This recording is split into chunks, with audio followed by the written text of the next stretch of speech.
Yeah, this is part 2 of the 180SX repairs and upgrades videos.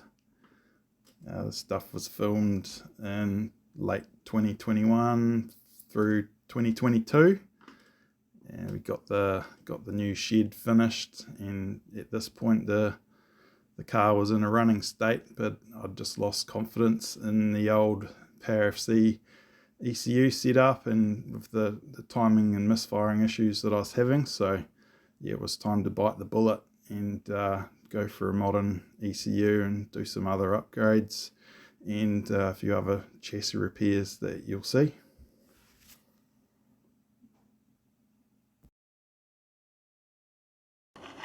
These are the front wheels I've changed to, the Raise Evolution 17x8 plus 31.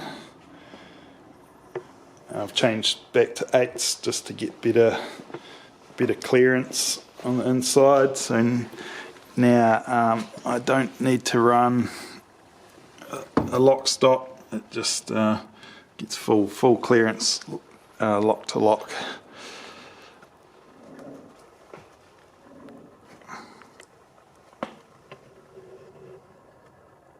Part Shop Max drop knuckles.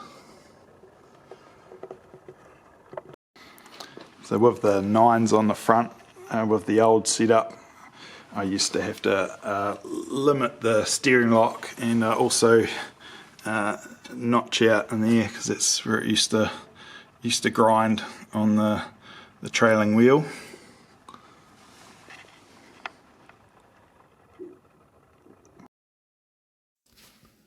So here's the engine bay of the old setup. It did me well for many years, but yeah, time to move on. So yeah, first thing was pulling the old turbo off.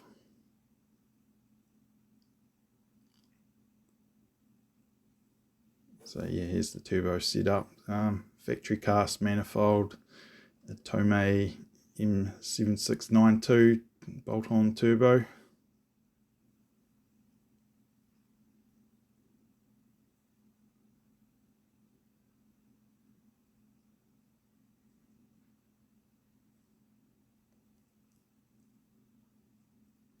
So yeah, here's the nice shiny new manifold, Tomei Expreme manifold. I'd wanted one of these for quite a while, unequal length, so I should give it a good wee bark. And reinstalled the turbo manifold, all new studs, and yeah, I like to use safety wire to stop those bolts on the turbo housing from backing out. Here's the manifold all mocked up.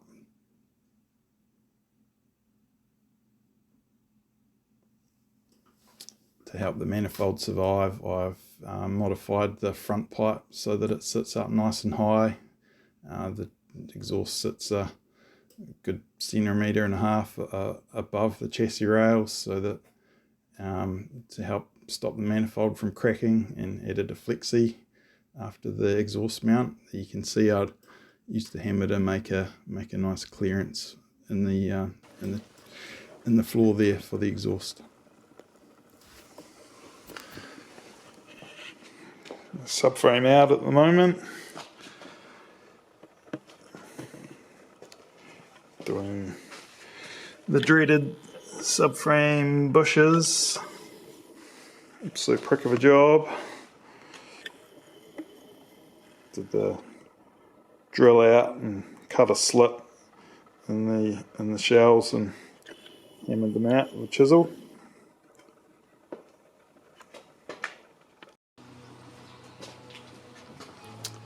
Starting to fit up these subframe reinforcement plates.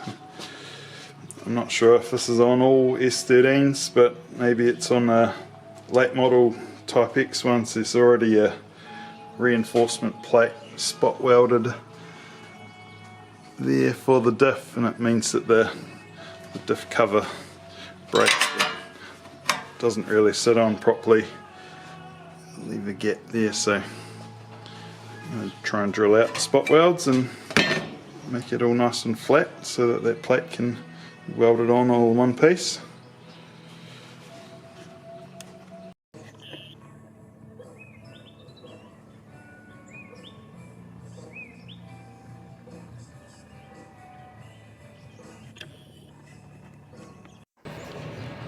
Don't get too hard at the welds, but yeah, here's the subframe all finished with the reinforcement plates and the anti-squat mod done on the lower control arm pickup. And yeah, the solid mounts all squeezed in there as well. The anti-squat thing was a real pain in the ass for me to do, just because I'm not very good at it. I've also got the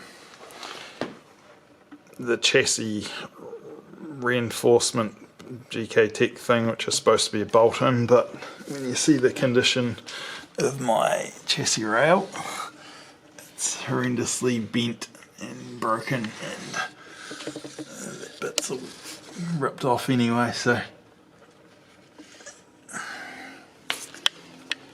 that's going to be a matter of just getting it close and welding it all in, I think. Here's a wee before shot of the chassis rails, the low life. So yeah, aim the MIG at the chassis reinforcement leg there, siliconed up the gaps, and you've got the subframe installed. We've got all the arms and stuff attached again.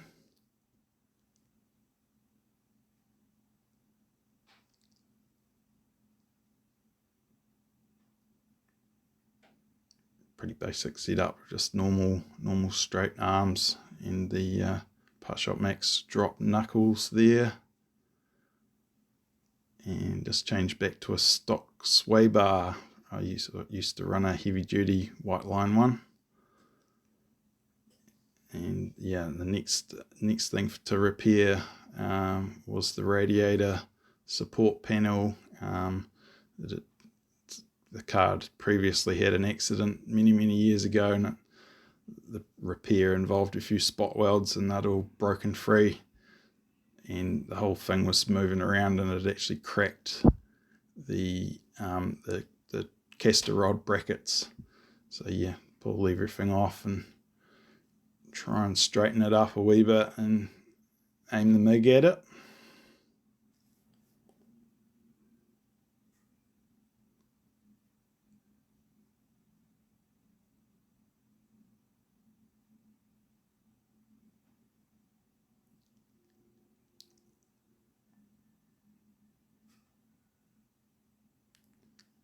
So there's the finished product. It's not pretty, but much better than what it was. And then added some more reinforcement onto those traction rod brackets. And the last job was to seal up. This clip was from the previous year, so I'd cut the inner skin to make some sort of mini tubs to make some room for wider tyres and still keep in some wheel fitment. So you welded up all the cracks and all the cuts, and yeah, just used silicone to seal it all up. So yeah, here's how it sits, end of 2022. So yeah, next one more video update to come. We'll just start to get into the wiring and adding the new parts to it.